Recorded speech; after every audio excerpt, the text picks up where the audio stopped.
हिमाचल प्रदेश विधानसभा के मॉनसून सत्र के तीसरे दिन सदन की कार्यवाही शुरू होने से पहले भाजपा के प्रदर्शन के बाद कांग्रेस ने भी विधानसभा परिसर के बाहर प्रदर्शन किया।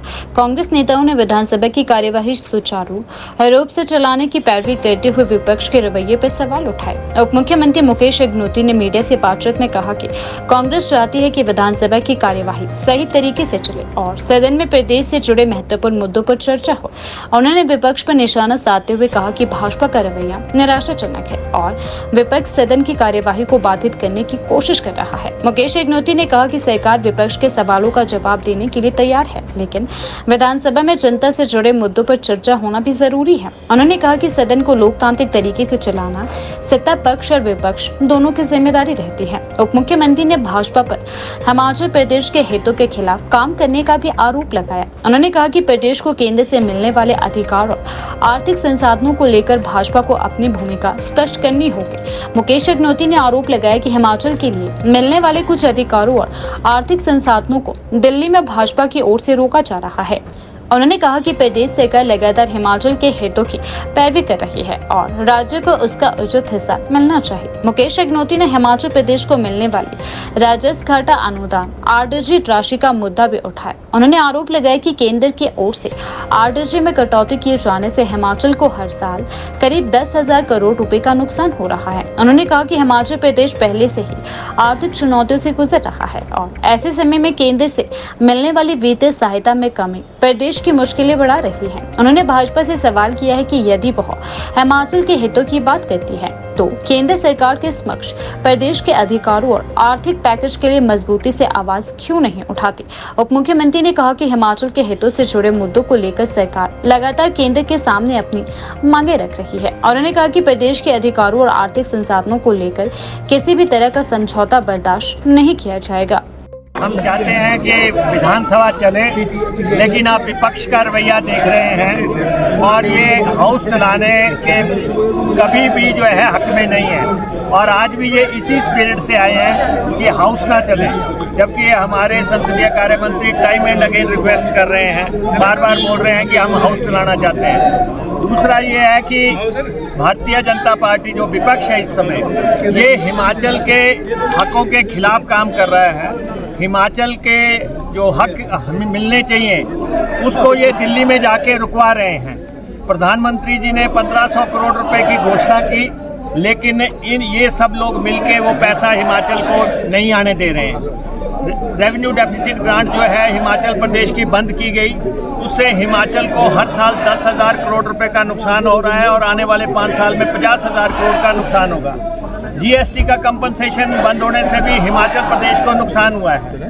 हमने हिमाचल प्रदेश के कर्मचारियों को जो ओल्ड पेंशन दी है उसकी एवज में भी इन्होंने 1600 करोड़ रुपया हमारा काट लिया है और ये लगातार दिल्ली जा रहे हैं और ये कह रहे हैं कि हिमाचल की सरकार को आर्थिक तौर पे जो है कमज़ोर करने के लिए कदम उठाए जाएं। और इसीलिए ये जो जितने भी ये स्टेप्स हैं, केंद्र से जो पैसा नहीं आ रहा है उसका हम विरोध कर रहे हैं। हम तो हिमाचल के हकों की मांग कर रहे हैं, हम हिमाचल के हकों की लड़ाई लड़ रहे हैं।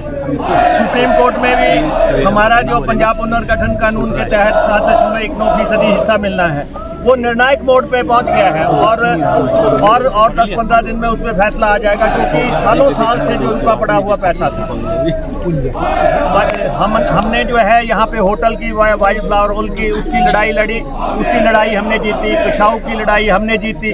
ये सब पैसा हिमाचल को मिलेगा, लेकिन ये हम या तो अदालतों के माध्यम से या हम लगातार अपने स्टैंड की वजह से इस पे कामयाब हो रहे हैं, लेकिन ये लगातार पैसा रोकने की कोशिश कर रहे हैं। और आज की डेट में आप देख रहे हैं जो मुख्य मुद्दे हैं उनसे ये ध्यान भटका रहे हैं। महंगाई आज बहुत बड़ा मुद्दा हो गया है। जब कांग्रेस ने इनको सरकार दी थी 2014 में, उसमें चीनी का रेट जो है 23 रुपये था, आज जो है 85 रुपये पे पहुंच रहा है। तो ये महंगाई जैसे जो ज्वलंत इशू है जो इनकी वजह से हो रहे हैं, पेट्रोल के रेट कैसे बढ़े, डीजल के कैसे बढ़े, दूसरी चीज़ों के आज प्याज का क्या रेट हो गया, ये सारी दुनिया देख रही है कि केंद्र की सरकार की वजह से जो है आज महंगाई चरम पे पहुंच गई है।